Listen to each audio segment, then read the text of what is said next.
All right, what's going on, guys? Welcome to episode... Oh boy, 10. 10? Even if it's not 10, it'll be episode 10. You don't know how many episodes we film, guys. You don't know us. Anyway, guys, we have a very, very highly requested guest here with us today. Hi guys, it's Erica with NotYourAverageEDC. How's it going? How's everybody doing?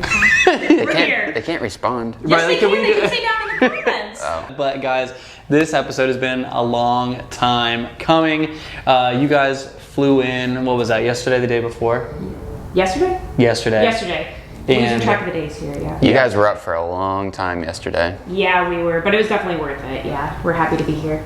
So, guys, you can chill out now. We finally have Erica here on the show with us today. And, you know, we're going to pick her brain. We're going to get to know her a little bit more, her knife journey, her Grail knives, that kind of stuff. So stick around for all that and way, way more here on The Rec Report.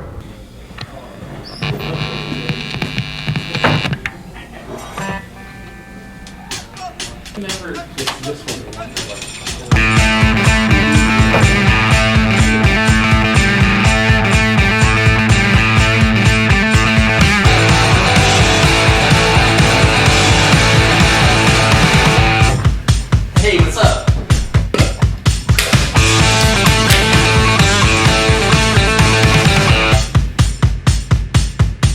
So guys, hopping right into it, I wanted to ask you how you got into the knife world, the knife community, that kind of stuff. Right, yeah, so basically I was kind of like born into it, if you will. My dad worked at Chicago Cutlery, which is basically a cutlery company that does like kitchen knives mostly. Like I'm sure a lot of you guys have them at home.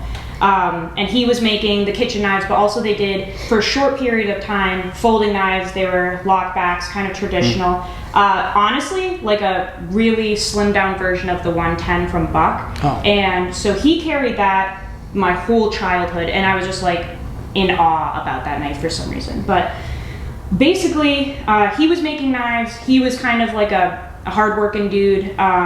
Always carried a knife, always carried a flashlight, like a mag light, always had a Hank on him, and basically just, you know, kind of raised me to be like, if you have these tools, you can be pretty productive in life. And yeah, just I've always carried knives since I was a kid, like Swiss Army knives, fixed blades, you know, carving stuff out for my forts when I was a kid, little swords and everything. Like just literally since I was a child, I have carried knives. And then over the years, like I think when I was like 15, that's when I started noticing Benchmade, Spyderco, stuff like that. And that to me was like a Grail knife. Yeah. So I like got a Benchmade and I was like, oh my goodness, like I'm now, if I wasn't hooked before, yeah. Now I'm hooked. Like these are gorgeous.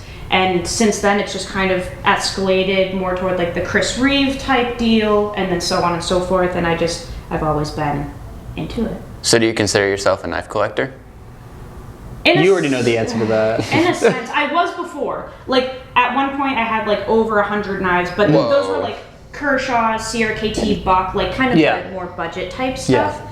And they were all nice, you know, like the Kershaw Leak, seriously a nice knife. I still have mine. Yeah, like decent knife. A lot of Buck knives, like the 110, the 112, even their Vantage series, like nice. Yeah. But I did end up kind of like selling all of that lot off to kind of create a new lot that I have now. And I wouldn't say I collect, I just have a collection of tools that I use, but none of them are unused.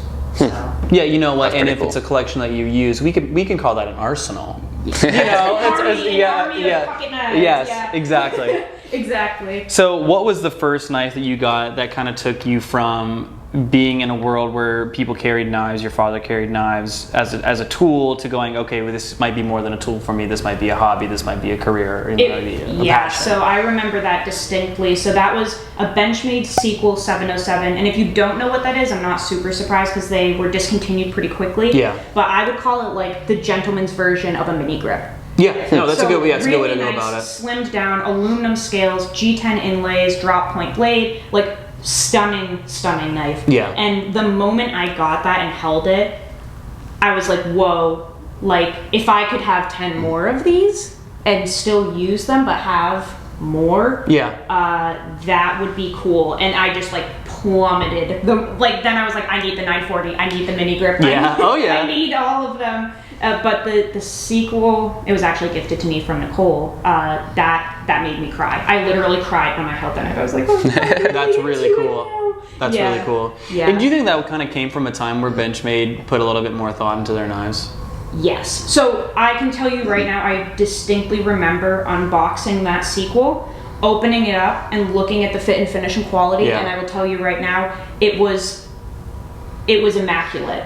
And it was just very different back then. And I mean, I got that when I was 15, so we're talking over 10 years ago. Yeah. But it was beautiful. And that was kind of back in the day when they had like cool stuff that you just would never see from them anymore, like the Onslaught. Do you remember that knife? Yes. I used to ride my bike to River's Edge, and like I was too young for them to even like hand me knives out of the case. I'd probably bother them really badly.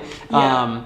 But I remember seeing that in the case, like it was a mini and a full size, and I was like, oh, I want that so bad, you know? Yeah, they had some really, it was before we had the big influx of tactical, like heavy. Yeah. There's just been such an impact from this like let's be cool mentality, and back then they were simple and they were useful and they were beautiful. Yeah. And it's changed and it's great. Evolution is fantastic, but you can always go back and appreciate that basic simplicity. And I think it also came from a time where people didn't kind of pay as much mind to maybe blade steel, and they were kind of looking more at design and the way it felt and the way that the action was. And like there were times where whole lines would be the same steel. You know, like everything. I mean, like you think of Emerson, you know, everything 154 CM, exactly. you know, and the designs were what they really hung their hat on. And yeah, I just think that that was kind of a foregone era that I do miss. Yep. You know? Yeah, same here. So Benchmade sequel, that sucked you into it. Yeah. And was that a knife that you had your eyes on, or was that just something that Nicole knew you well enough to know that you would love? I had my eyes on it. I had seen it, like, this was back when you had to go onto like Google Images to look at pictures of knives. Yeah, like, there was no Instagram. I didn't have an Instagram. Yeah. So I would like type in Benchmade knives and like, just go through hundreds and hundreds of pictures on Google, and that was like my Instagram. Yeah. And then I saw that one and I showed Nicole. I was like, I need this now. And for my birthday she got it and I was just so happy. Wow. But That's awesome. I had seen it beforehand. Yeah. Do you still have it? Of course I do. Okay, cool. Yeah. So when you guys aren't flying here, we do need to have a collection video. That would be Yes. Because that would be super sweet. I have a lot of knives that people haven't seen. A lot. Because I have a lot of fixed blades. Yeah. I have probably as many fixed blades as I do folders, but I just don't showcase them as often. You know they don't get as much love in the community right now.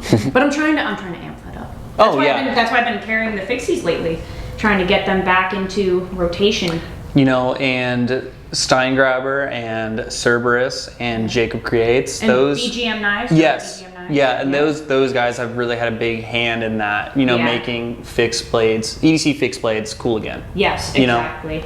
Because you look back at old pictures, like you look back at like pictures of our probably grandfathers or great grandfathers. Yeah. Like if they didn't have like a buck 110 or something adjacent to that, they probably had a leather sheath with a probably too big to EDC fixed blade. Yes, you know straight up. K-bar. Straight up. Yeah. Yep, exactly. Seriously. In an old beat up leather sheath on the belt. Yeah, typical type of carry. And you know, this is really tangential right now, but you know, folders get probably 99% of the love in the knife community right now, maybe 90%. We'll be more generous than that. Yeah. But you think about the roles that we have shoehorned folders into that would be way better suited by a fix you know, we've shoehorned folders into it that would be way better suited for a fixed blade. Yes. Yeah, it's just weird that we have such a fixation on folders right now. Yeah, and that's something that I've kind of been trying to like debunk, especially on my channel and my page, because I realized that. And I found myself like, you know, using the toothpick from my Swiss Army knife to like pull stuff out of the moving parts of my folder. I'm like, and then eventually I was just like, okay, why am I not using the correct knife for this? Yeah. Like, when I have fixed blades, why not just carry one of those in conjunction with a folder? That way I'm not doing like the messy food work, Yeah. with a folder. I've done that You before. just get stuck in that pivot and it's like, what a nightmare. When you could just use the right tool and then bam, you're good to go. Yeah. So Riley, you are notorious for forcing folders into a fixed blade job. How do you feel about this situation? I feel like there's a lot of really, really strong folders out there. Yeah. There are. And a lot of them perform to many fixed blade jobs, honestly. Yeah. Well, I shouldn't say that. You're notorious for expecting folders to be as strong as fixed blades. Yeah. Riley, but you have so many fixed blades. Why do you just I do carry them? love fixed blades. You have a lot of big fixed blades, though. It just doesn't fit into my everyday life. Yeah, that's true. That's the only thing. Yeah, when you go to high school, you can't really carry Well, a fixed that blade too. on Or a folder. belt. Yeah, that's true. Or anything, Yeah. Right. How often have you forgotten and accidentally carried it to school? oh, I've done it many times. Because Do you just pull on it my out, nights, like out of your pocket and just let it float?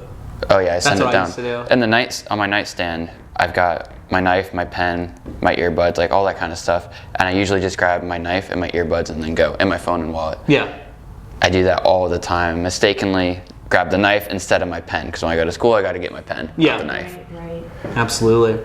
So, Erica, Grail knives. We've been talking a lot about that here on the show recently. Grail knives. They know our Grail knives. What are some of your? I won't limit you to one, but what are some of your Grail knives?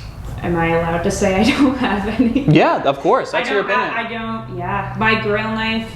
So, like, for me, Grail knife was like the one knife that you would want to complete everything. And honestly, when I started, that's what Grail knife meant. It was like the one and done. Like, when I can achieve getting this, I'm going to be happy with where my collection stands in terms of, being relative to that price point type thing. Sure, Like, when I get like this $500 Sebenza, I don't think I'll want to spend $500 on a knife again.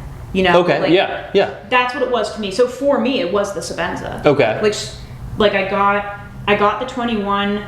I bought it off of eBay for like $300 or something. Really Damn, it's a nice. good price. Yeah, never used. Wow. Never used. Beautiful. And I was like, that's the amount that I would pay for a folding knife, and I don't really want to go over that. And I don't want anything more than the Sebenza. It's supposed to be perfect. And mine was. The 21 was and is perfect. Yeah. The only reason I got the 31 was because I just wanted to compare the new, basically the evolution to what I had. But that was my Grail knife, and I have not sought out anything more expensive or different since that. Now I have been like gifted things. Yeah. Like the Lanny's clip that I'm testing right now. Yeah. $491. Yeah. $491 for that. But it's I had to look that up. I watched your video. I was like, no freaking way that's $500. That's insane. Yep, $491 for that thing. And that, somebody sent that to me, and I sent them stuff in exchange as a thank you, and they didn't even know. That's cool. Until they got it. But like that wasn't really like a purchase for me. That was like a gift for me. Like, hey, I will send you this if you test it on the channel. Yeah. So nothing close to the price point of the Sebenza. That was my Grail. Not changing that. I don't want to get greedy in the community. Like I have cut myself off at that. And that's it. Do you ever eye anything like Grismo, Koenig? Nope. Shiro? Nope. Wow. Breaking my heart right now. From me. No. No? Okay, how about a knife that is something that's discontinued, that's not necessarily, or wasn't necessarily wildly expensive or out of our reach, but maybe, like for me, there's a lot of knives like that Onslaught that it was probably like $140 back then, but I didn't have $10. So it's not something that I couldn't afford now, and it might not be a knife that people would accept as a Grail knife now, but back then I was like, that is it. So the only thing I can think of is, and I don't even know if this is like realistic or not, but I heard it one time. I heard that at one point there was a mini Mannix. No way. And I'm pretty sure it was either a mini Mannix or a mini Shaman, but I'm pretty sure it was a mini Mannix. And they discontinued it, and they only made a few of them. But then they changed it, and they just did the Mannix that we have now. Yeah. That is something that if they had revamped that, that's something I would have been interested in, because the Mannix is awesome. It's just too big for me. But if they brought that back, that'd be awesome. We could probably find something that would chop a Mannix for you. Like, have you seen the guys? And I'm sorry, I don't know their names off the top of my head, but they chop like smocks and shamans. Like bug outs. Yeah, it looks so cool. Caparas. Right yes. Yeah, it looks amazing. It literally looks like they came from the factory as a mini. Yeah. That's super badass. So maybe that's something that we could make happen. That would be cool. Yeah, because the locking mechanism only goes like this far down the handle. Right, so and then they just kind of grind the butt end off and do a completely regrind. Yeah, and they like chamfer all the edges and stuff. It looks so freaking cool. They look amazing. I've seen some really beautiful ones. Okay, Erica, favorite knife community memory or experience, I should say. Ooh, oh man, there are a lot of those. Yeah. I think I would say that the first time that somebody messaged me saying, "Hey, did you hear River's Edge mention you on the channel?" Now, that was like very recent, like, in comparison to how long I've been in the community. But like the moment I got that message, I literally remember just sitting there being like, "Whoa, like this is different now." Because that's always kind of like been my goal. So like the moment I got that message, I was like, I just took a second to like let it sink in, and then I was just like, okay, I'm gonna go watch this video now. Okay, everything's okay, and I'm not gonna lose it. But that was like definitely a moment where I was like, wow, the community is so incredible. Yeah, it is a great community. So cool. So, not to pile on a little bit more, but there are people on our Facebook group asking, like, is there going to be a meet and greet with Erica and Nicole? Mm-hmm. Did you guys see that? I saw that this morning. I don't have Facebook. Oh, you didn't see it then, but isn't that insane? Doesn't that make it feel really, crazy. Like, really real? Yes. And honestly, like, this whole trip is still setting in. Being here with you guys is still setting in. Like, I'm so grateful, but to hear that, to be getting messages saying, you know, how long are you staying in Ohio? Are you guys doing a meet and greet? Like, we're supposed to be doing, you know, something tonight at 5. Yeah, that's happening. Yeah, which I didn't even expect, but it definitely, I never thought that realistically I'd get to this point. Yeah, because when you start a channel, you don't know where it's going to go. Exactly, you know? And I'm literally in like the middle of nowhere in New Hampshire. Like I barely have Wi-Fi to post the videos. Like, I mean, I have to go to a very specific spot in the house and keep the phone there and not touch it for I think I'd lose my mind without Wi-Fi. Yeah, we don't have cable, we don't have TVs, we don't have anything, we don't have Facebook, like nothing. So it does take a lot. You don't need Facebook. Facebook sucks. Facebook sucks. I don't need that stuff. But yeah, it is like the middle of nowhere type thing. So for someone like me, from where I came from, to be here or to be doing anything that I've been doing, it's pretty mind-blowing on a daily basis. It is. Yeah. And it's cool, and I'm excited for you guys to be able to go to the shows. Yes. Because that's when it really feels real. Like when, when you can meet the dude, when last time we were at SHOT, like we got to talk to Dave from ProTech, and he's like, oh yeah, talking about Bob Terzula. I know you have feelings about the Terzula ProTech collab, but he's like, just to hear him talk about the fact that like Bob Terzula was like proud of the way that knife turned out, and was considering it like almost like one of his own knives, you know, like it was just like just to put those like real faces to the names. Like you can DM people on Instagram until the cows come home. Exactly. You know. Exactly. But then when you roll up at a booth and they're like, oh, what's up, guys? You know, like it's so cool. Yeah, it's definitely different to like idolize from afar, as opposed to being in the real life situation. So that would be like insane to go to a Blade show or something like that. Oh yeah, and everyone that I've met in the knife community is so much nicer than you could have ever expected. Yeah. You know? Yeah. Even other retailers. Oh yeah, absolutely. Awesome. Yeah, shout out Jeff. Shout out Travis. Cutlery Shop and Knife Joker. Those guys are super nice. But yeah, we talk about it all the time whenever we're at a show, or like we'll do a video and Jeff will pop his head in and we'll be like, and people will be like, wow, I guess there's no competition there. And it's like, yeah, I mean, quite literally it's competition because we both sell the same stuff. Right. But at the end of the day, like we like to bounce ideas off of each other. Like when we were hanging out with Jeff, we had an hour-long conversation about how to identify spam accounts on when they're trying to buy knives from us, you know. Oh, okay. Yeah, so it's like just like the little stuff like that. Yeah. You know, it's just cool. So you're gonna be able to build a lot more. That's gonna be A lot more knife experience memories. It's gonna be pretty cool. All right, one of our favorite rec report questions, Erica, is if you had to choose 3 knives to do food prep,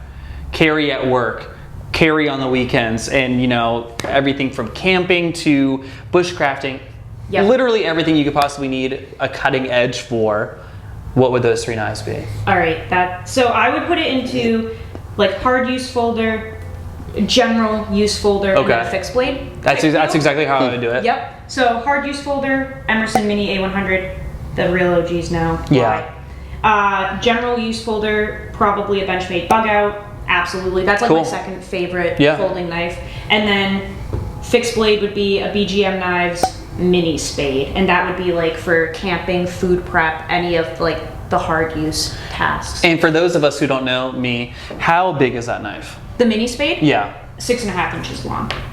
Total length? Yep. Oh, okay. That's So that's a relatively small. It's small. Okay. But the cool thing about the spade, like John's idea behind it was to make the ultimate EDC fixed blade. Yeah. And he literally made it kind of in the shape of like a spade shovel. That's sweet. But the cool thing about that is the blade itself, in terms of length, this way, like the height of the blade, it's like this tall, even on the mini. So you start super thick, and he has a very specific formation of the grinds that give you a really tough tip, and then you have a ton of strength, but then he does a double hollow grind. Whoa. So the blade thins out enormously when you get to that bevel. So it's still strong. Yeah. You have a ton of longevity behind that edge, but it thins out enough where you can do your food prep and your slicey tasks like so well. But if you're out camping and stuff, you have that strength behind it to do the burly tasks. Absolutely. Yeah. All right, Riley, answer this question again, because I know it changes every other day. Oh yeah. I'd go with 1 folder, Spartan Harsey, and then fixed blade. Some kind of 6-inch chef's knife, nothing in particular though, and then LT Wright 6-inch Genesis. Ooh, good. Okay, yeah, I'm also gonna do the 6-inch Genesis. Yeah. Not that I get into a whole lot of bushcrafting situations, but I want my bases covered. Riley, tell the people what your biggest complaint with is with the Spartan Harsey folder. What would you like them to do? The one complaint that I have about that knife, and it's pretty awesome, but one thing is the texture on it. It's just kind of slick. It's like a polished titanium. If they added some texture, whether it be jimping or like sandblasted. Ooh, sandblasted would be awesome on that knife. What if they did that knife with the same texture that ProTech's doing on their new knives? Grippy grip. Grippy grip. I haven't even heard of that. That would be legit. Yeah, I'll show you when we get back to the store. It's not the diamond texturing, is it, that you have on the run in the store? It is that texture. Oh my. Yeah, that's cool. a new one, and the way they do that is actually really weird. They have this little bit that is literally like at the end of it, it's like a little sphere, like it looks like a tiny lollipop, and it goes like it does them all like that. I was looking at that this morning. Yeah, people pick it up and think it's G10 because it's so grippy. Right. Can they do that with titanium? I don't know. You might need a different bit, but That's probably. aluminum, right? Yeah. Because that would be sweet. But all right, for me, 6-inch Genesis. Shout out LT Wright. Actually, the wisest man in the knife world. Literally. Yeah. I like his daily advice that he gives in the morning. His daily motivation. Quote of coffee with LT. Yes. He's Yeah. amazing. He's super nice. Folder. This changes literally all the time. Man, I want to say Spartan Harsey folder or Umnumzon. You go with the Spartan. No, I'm not gonna go with the Spartan. It's too slick, man. Okay, I'm gonna go Umnumzon, and if I could choose any of them, it would be the Wilson Combat one, just because I think that's so dope. And then for kitchen tasks, I'd probably do like a Shun Santoku, like a 6-inch or 7-inch Santoku. Dang. Brittle knife for the only one you get. It didn't say we can't sharpen it, man. I guess. You just said general kitchen knife. I don't want to hear anything about that. Come on, man. Seriously. Touché. All right, guys. I know your answers change all the time as well. If you had to have 3 knives you have to do literally everything with, what would they be? Let us know down below. And also, if you have any other questions for Erica and don't want to go to one of her videos and ask her in the comments like a respectful person, ask them down below. And would you be pretty responsive to those? Yes. All right, cool. I will make that happen. Cool, yeah. Also, yeah, introduce the channel. What makes your channel so different from other knife reviewers we see out there? I mean, I think the biggest thing is just the transparency, maybe, and also just kind of the real life use, to be honest. Just using my knives for a consecutive period of time, a month, which in my opinion is a good amount of time to test something, because a week is just a little short in my opinion. Yeah, and you might not get into all the situations that you get in a month. Because I have carried, like with the Pair of 3, for example, I carried that because all of my viewers wanted me to. Yeah. And the first week I was like, no, like I can't, I don't want to do this. And I made, recordings saying like, I don't want to use this knife, like I don't think I'm gonna like it. But then halfway through like week 2, and especially into week 3, completely changed, and now it's one of my favorite knives. So I literally had to admit on my own channel, like, guys, you were right, like I do like this, I'm appreciating its aspects. But because my mindset, mentally I was so stuck on me wanting to stick with my own opinion, that the first week I was like, hey, well, if I did this for 1 week, I'd be sticking with it and saying I don't like it. Exactly. But I forced myself to be honest and be like, no, let's carry it for a month, see if anything changes, and sure enough it did. And now I have 3 Pair of 3s with one on the way, because I love it so much. What's the one on the way? Applied Weapons Tech. They made that's sweet. 6 scales, yeah, that's so I'm sweet. getting those, and I'm gonna do a Maximate blade. Nice. On like cobalt probably, or charcoal green scales. Yeah, that would look sweet. Yeah, that would look super dope. So just. Oh, are we gonna coat it? No, they already coated them. Oh wow. So they're being shipped to me in charcoal green. Nice. And that's cool. Yeah, so then it'll be like a really cool like patina kind of green color. But yeah, I think just doing things a little longer than most reviews I've watched. Recording the usage I think is a little different. I don't see a ton of stuff being like recorded all the time, like actually doing the task and recording it and seeing in real time what's happening, because I don't edit my videos, so you're actually seeing my real reaction. If something happens that I'm surprised about, you will see it in real time, which I think is really neat. And I think the biggest thing that people like is just the bloopers that get to stay there. All the silly mess ups and all the silly stuff, and just there's just a lot of silliness on the channel. But hey, we all like it, right? Yeah, absolutely. Can't be too serious.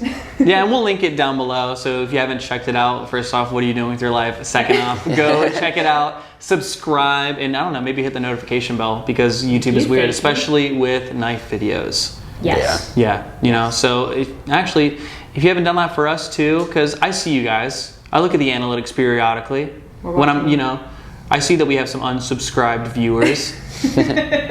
Don't know why. Yeah, why? Yeah, why would that happen? Why is that real life? It doesn't cost any money, guys. Seriously. No, it doesn't. It is free. And you know what it does? It makes my boss look at me and to go, "Nice job," So no, it's knife job. It's knife job. All right, guys. And with that, that's going to be the end of our episode. Just joking. Oh my god. Should we do the $50 winner for the day? $50 winner. Or should we do pocket dump first? Oh. Yeah, so you go ahead and do the pocket dump. Okay. You just get that out of here. Who's doing this first? Riley, because it's the same every freaking week. Time. Not this week. What? Mic drop. Say I've got the Avant new knife that Jake from Bearded Gear created. Super fun to play with. Like crazy fun to play with. I like fidgeting. I can't look. I'm just blocking that out. What are you carrying? Okay. Me, I couldn't bring anything on the airplane, so Evan so kindly let me borrow his Pair of Go figure, Pair of 3 again. See? Yeah. Loving it. This one, he's letting me borrow to carry. This one's an M390 and special scales and special everything. And I literally love this. So that entire knife was gifted because Bailey got me the knife. Yep.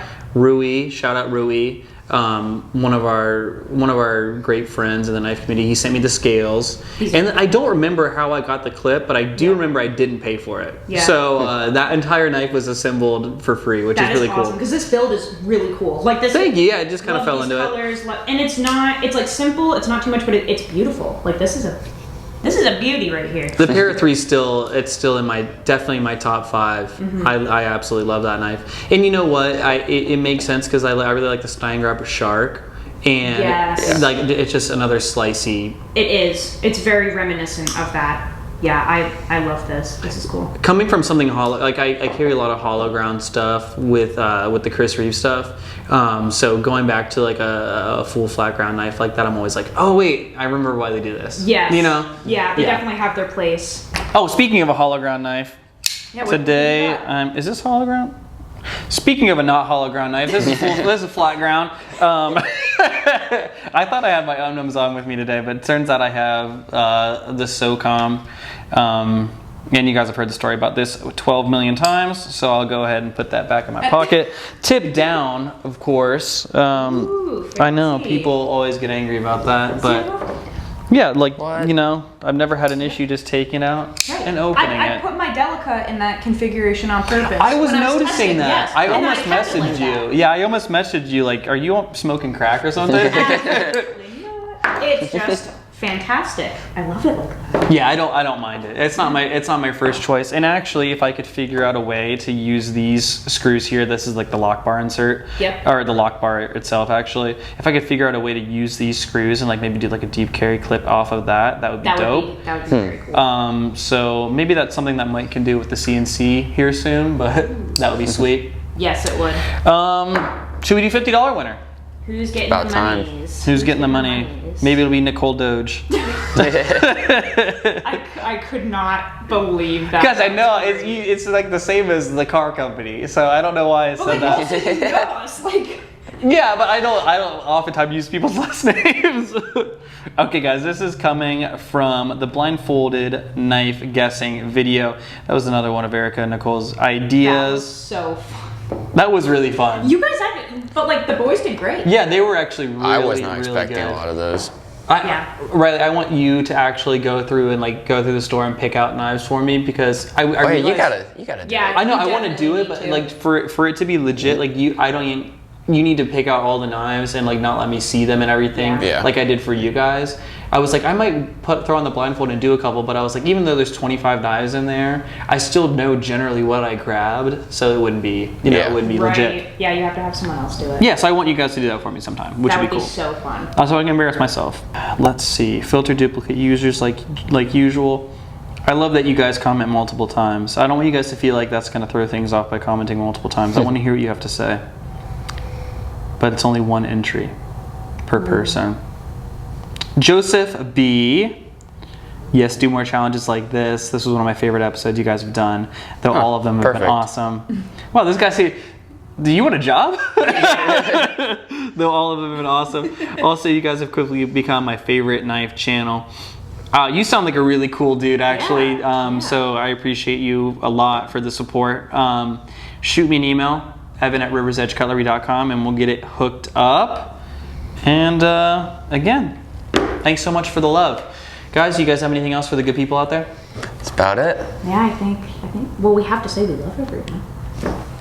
I love you guys. You know we love you guys. Yes. All right, guys, thank you so much for watching, for making it this deep in the video. Make sure to let us know down below what your top 3 knives would be. Let us know what you're carrying today on this lovely Friday, and make sure to have a great weekend. We'll talk to you guys in the next episode. Bye. All right. Good job, guys. That was fun. We did it. That was pretty good. We did it. Minimal mess ups. There we go.